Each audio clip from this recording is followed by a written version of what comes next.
Okay, thank you to the college for inviting me to speak. I've enjoyed listening to Wendy and John, and you'll find very similar themes in my presentation.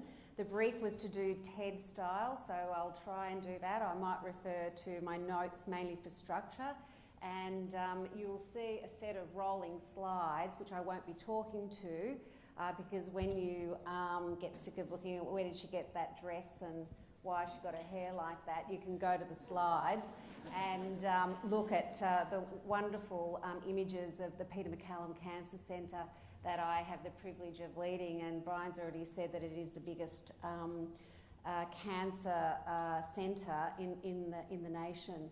And I'm going to share some of my over 30 years experience starting as a nurse.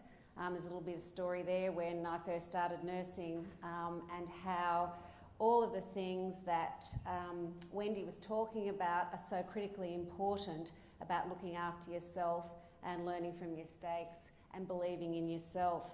And so I have focused my career on leadership, and leadership begets leadership, and that means that it feeds within itself. And so it is my mission, if you like, to encourage leadership at all levels of the organisation that I lead. And strong and reliable leadership is critically important because we now see the short-term agenda, the short-termism of governments, the lack of policy. And so, you know, we've never seen such quick turnarounds of governments, and so we go from one, political agenda to the next. So what is emerging is a vitally and critically important, particularly in public leadership, and making sure you are in harmony with community values.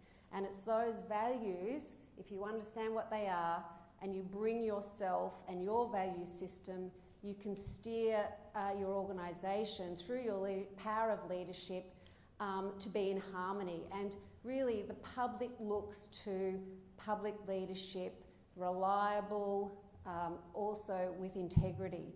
And I'm afraid to say that we don't necessarily enjoy that from our political parties. And it's not just in Australia, of course. So as I said, I have the honour of leading Peter MacCallum Cancer Centre. I also had the privilege of leading the Women's Hospital for around 10 years, and I'm an outlier in terms of survivorship in leadership. We last about 4 years, I think. We're doing a bit better because we're having more nurses in the top jobs. And so... So when the going gets tough, you know, the economic rationalists are out and they put the nurses in to make sure that the organisation flourishes. And so how lucky am I to have led two amazing organisations. I'm a great advocate for specialist health services. I think it's really, really tough in big general services. I love Victoria because they've got your own boards, so there is that bit of mitigation against, you know, swinging from the political agenda to what's important. So women's health, children's health, cancer care, you've really got an opportunity to focus not only on the service development, the model of cares, but influence the policy and the agenda. And so I choose to work in specialist health services.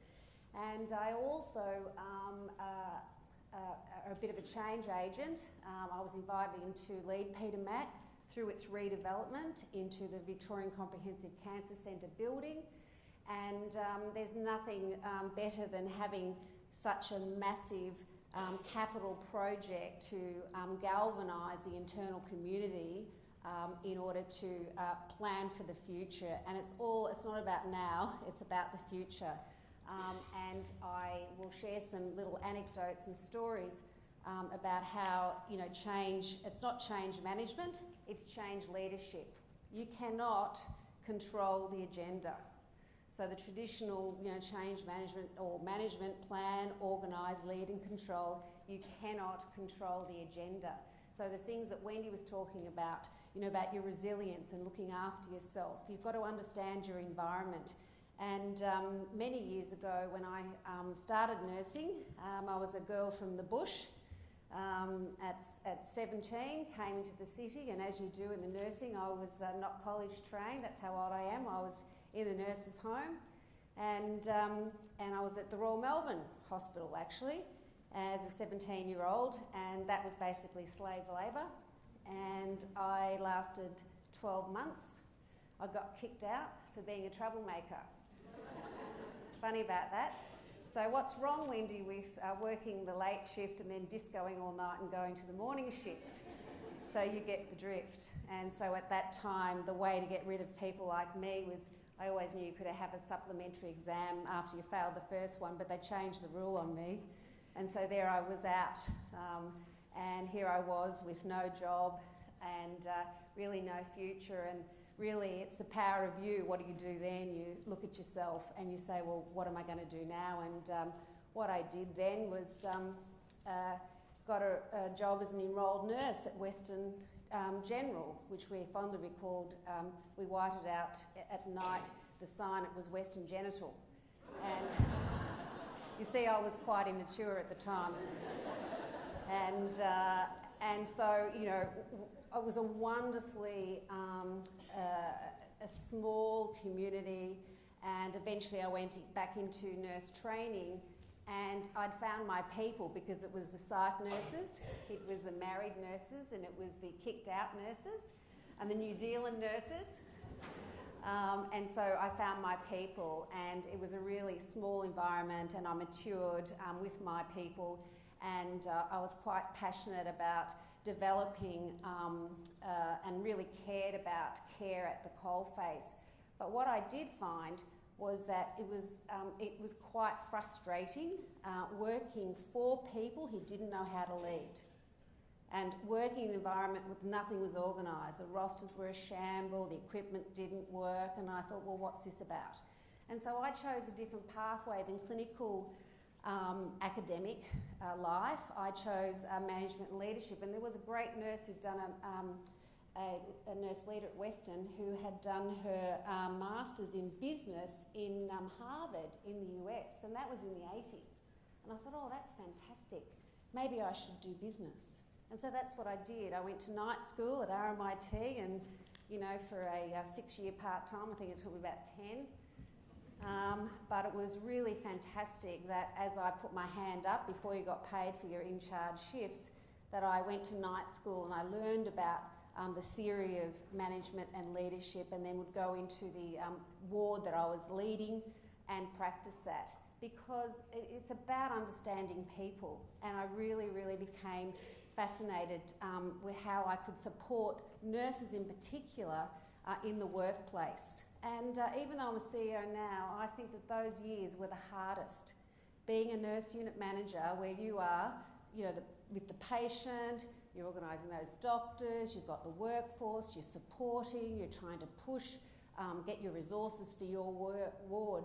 And that's probably where I really found my greatest challenges, but satisfaction as well.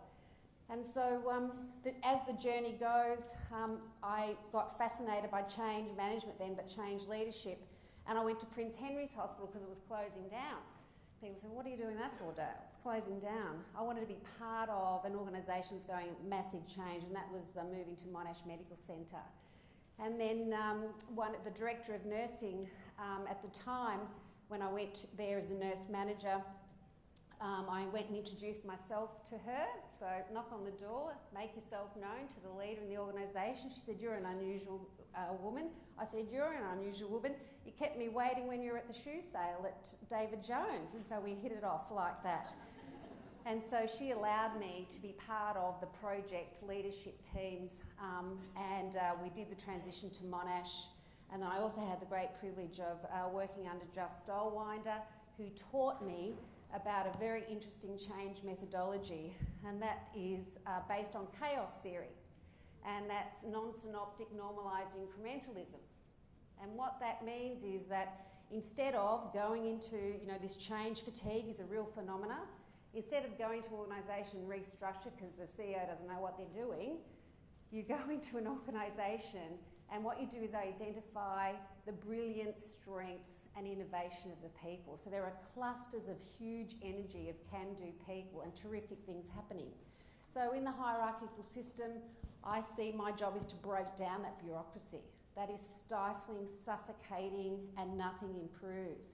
So you preferentially support various units, and it can be, it's not by department, it's bringing together people who are the can-doers, you know, the naysayers. So just was able to place me in Southern Health in various roles, and, you know, I looked after the engineers. That was quite interesting. So I did some development work with them, and once you open the lid on engineers, I went, put that back down. Anyway, there's some other stories about that. So it went on. I really wanted to work in organisations, and so the story about me getting kicked out as a 17-year-old from Royal Melbourne, 25 years later, I was back as the CEO of the women's hospital where the nurses' home was that I got kicked out of. So I figure that's karma.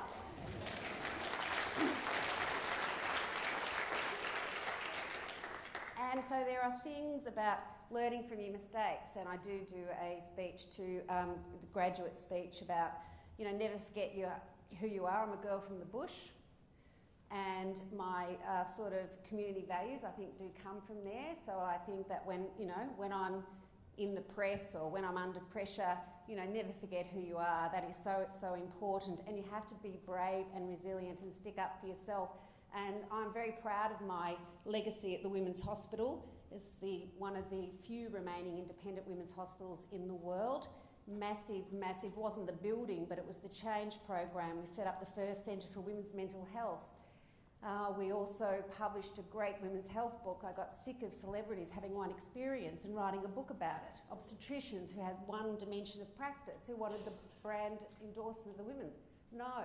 So we're able to galvanise the whole experts in the women's hospital, and I wrote the chapter on health equity, how important it is. In order to get equality, you have to treat different groups unequally to get that balance.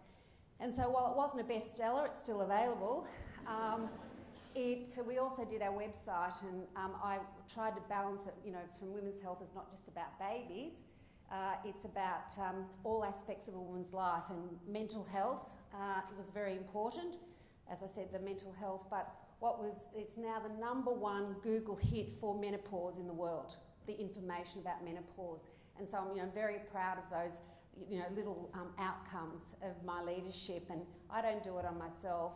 What happens is that, you know, if you use that change methodology, people will come. People are hungry to do better, to innovate, to learn, to share, and to lead. And so that's been fantastic.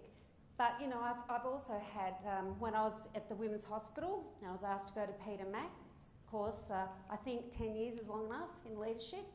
I love the women's, but, you know, Peter Mac was there in this massive project. But when I got there, I had some quite strong resistance to my leadership.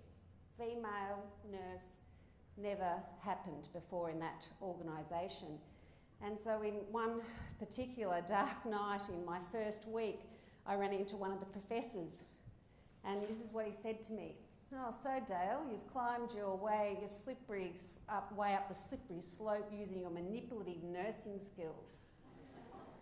Now, 10 years ago, I would have punched him in the nose, maybe 15. Anyway, I said, "Well, thanks very much for your support." And then so the point of that story is that, you know, it can be very hurtful, but having an experience and a strong inner self, you know, that was his problem, not mine. But it did give me an indication about the culture. And so one of the first senior medical staff meetings as well, I was talking about using the feminist framework, which I do use in my leadership, you know, again, back to the equality. And then it went on the tweet after my forum with the senior medical staff, the new CEO used the F word. And I went, "Oh no, I didn't, did I? I didn't." Anyway, the F word was feminist, and that had not echoed, you know, the halls at all before. But what a fantastic bunch of people at Peter Mac, and honestly the cancer nursing is extraordinary, and the model of care. So we were able to really deliver this massive project. I actually brought a guy in from who was military trained in order to get the precision planning. And we were able to deliver a very, very complex project. And the head of one of the major consulting firms, who I actually did sack when I got there because we were spending, too much money on consultants who didn't know actually how to do it, and went back to the staff at Peter Mac to really deliver this project. And she said to me recently, Hale, how do you actually do that? Everyone says they can do it. How do you deliver it on time? How do you deal with the complexity? And I say that's because I'm able to get the support of the workforce, and particularly the nurses. And the nurses themselves, and I was asked the question, well, have you been ostracised by the nursing community about going to the corner office and leading? And I'd say on the contrary, nurses are very supportive of me, and I draw on them, every day. And I never forget those days in the pan room when I used to pull the doctors in and say, never speak to the nurses like that again. I also have to do that in the boardroom. So standing up for yourself, it's really, really fantastic to have that huge energy. Going back to the structures and the power base, there's no doubt the doctors still have the power base. So in the reorganisation of the hospitals, what I do is even up the power base and give the nurse or the allied health people legitimate power, equal power in decision making. And so to balance again and get that equity is vitally important. And so other things along the way that I've had to stand up and deliver is standing up for what's right, again, that integrity. And there's been things like not handing over a patient's medical record, and went right to the Supreme Court, where at the women's a late-term abortion, that medical record was passed on to a third party, Senator Julie McGorran, by the Catholic coroner, not on. So that was an 8-year battle. We battled, we didn't win in the end. We had to hand over the medical record to the medical board, but we changed the law on the way. We advocated for abortion law reform. That was not easy. I've been able to also defend silly policy. Fertility treatment policy was one particular where I was required to get rid of sperm from cancer patients who had donated sperm before going under chemotherapy. And some silly bureaucrat said, oh no, after 10 years if you can't contact them, they've got to go. And I go, but that's their right. Their future rights to fertility. Anyway, so I said, we're not going to do it.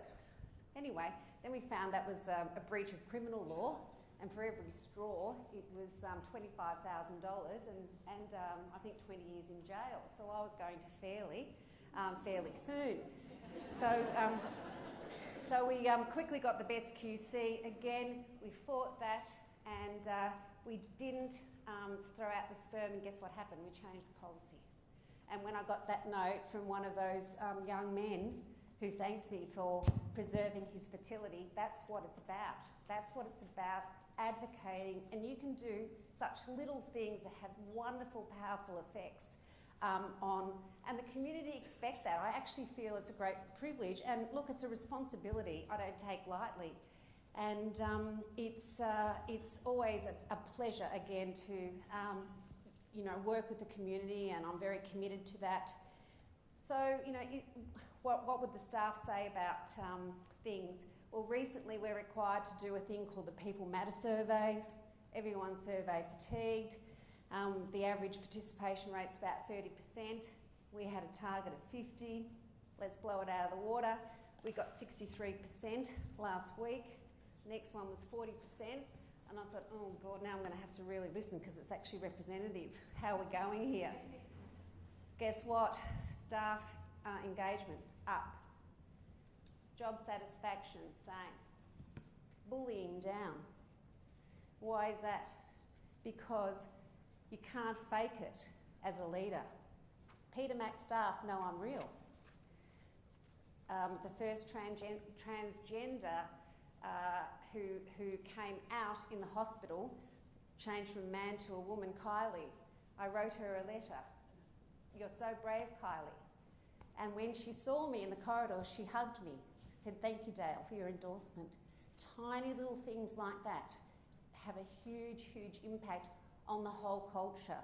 So as you can see, I'm very passionate and proud about my leadership. It's my responsible now to, I've got this wonderful thing, I've got experience now. And if I'd known now what back then, I may not have had the same journey. And I think that, I really enjoy mentoring young people. In fact, I was close to appointing a chief nursing officer, and I thought, I don't feel it's right. It was sort of like going down the aisle and saying, most people go and marry somebody and then regret it. And I thought, no, not quite right. Why didn't someone internally apply? So I stimulated the internal environment, and I've just appointed a nurse, Jack Matheson, as my chief nursing officer, and she's 28. And she, I am going to have great fun in helping her lead, and I see huge potential.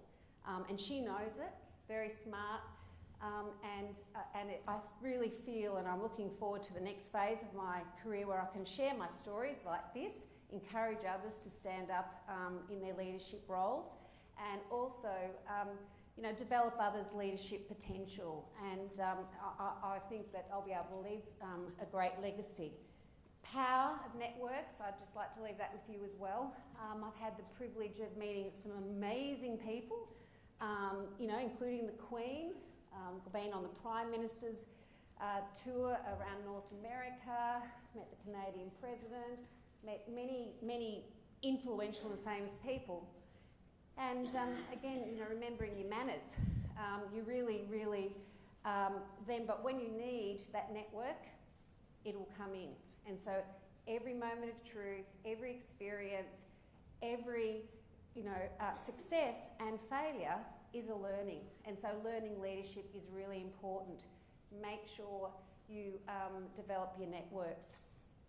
Treat failure as your friend, be true to yourself, never give up. That's on my Winston Churchill's Never Give Up.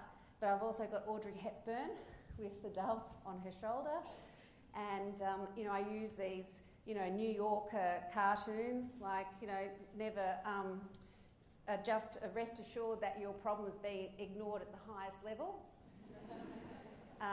The power of saying no. There's nothing more frustrating than people thinking something's going to happen and they don't happen. Say no early. It's so empowering. People will say, yep, okay, it's a no. Let's get on with it. So these simple little lessons that I've been practicing, reflecting on and learning.